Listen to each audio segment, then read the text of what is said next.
Subscribe कीजिए ज्ञानटूल channel को और बजाइए बेल आइकन को हमारी लेटेस्ट वीडियो सबसे पहले देखने के लिए।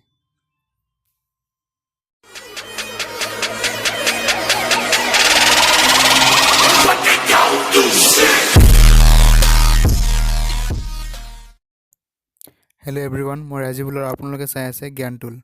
मोर चैनलটো सब्सक्राइब কৰিবলৈ নাপাহৰিব। আজিৰ এই ভিডিঅ'টোত মই কথা পাতিম NRCৰ 31 তাৰিখে যেটো ওলাবলগীয়া খচৰা আছে তাৰ বিষয়ে কথা পাতিম। তাত একচুয়ালি আংশিকভাৱে যেটো প্ৰকাশিত হ'ব খচৰাটো NRCত তাত কেনেকৈ আপোনাৰ নামটো বিচাৰিব তাৰ 5টা টিপছ মই দি আছো। প্ৰথমটো আপুনি 1 তাৰিখে জানুৱাৰী 1 তাৰিখে যেটো NRC সাৰ্ভিস সেন্টাৰ আছে সাৰ্ভিস সেৱা কেন্দ্ৰ তাতে দেখা পাব পুৱা 8 বজাৰ পিছৰ পৰা। দ্বিতীয়তে আপুনি আপোনাৰ নামটো NRCৰ আংশিক খচৰাত অনলাইন যোগে চাব পাৰিব। তাৰ বাবে 4টা ওয়েবসাইট উল্লেখ কৰি দিয়া হৈছে যেটো মই ডেসক্ৰিপচনত লিংকটো দি দিম। আৰু 3 নম্বৰ পদ্ধতিটো হৈছে আপুনি আগতীয়াকৈ নিজৰ নাম্বাৰটো পঞ্জীয়ন কৰি ল'ব পাৰে।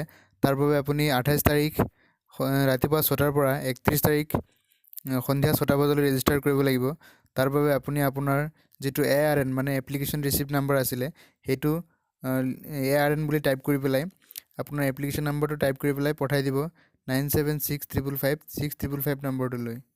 অথবা আপুনি NRCৰ বিনামূলীয়া হেল্পলাইন নম্বৰ দুটা ব্যৱহাৰ কৰিব পাৰে যিকেইটা হৈছে 15107 অসমৰ বাবে আৰু অসমৰ বাহিৰৰ বাবে নম্বৰটো হৈছে 180034536762। আপোনাৰ মোবাইল নম্বৰত যদি do not disturb service activate থাকে তেতিয়াহ'লে আপুনি একো সহায় লাভ নকৰে। গতিকে অনুগ্ৰহ কৰি বেলেগ নম্বৰৰ পৰা এছএমএছ কৰিব। ধন্যবাদ ভিডিঅ'টো চোৱাৰ বাবে। অনুগ্ৰহ কৰি লাইক, শ্বেয়াৰ আৰু কমেন্ট কৰিবলৈ নাপাহৰিব।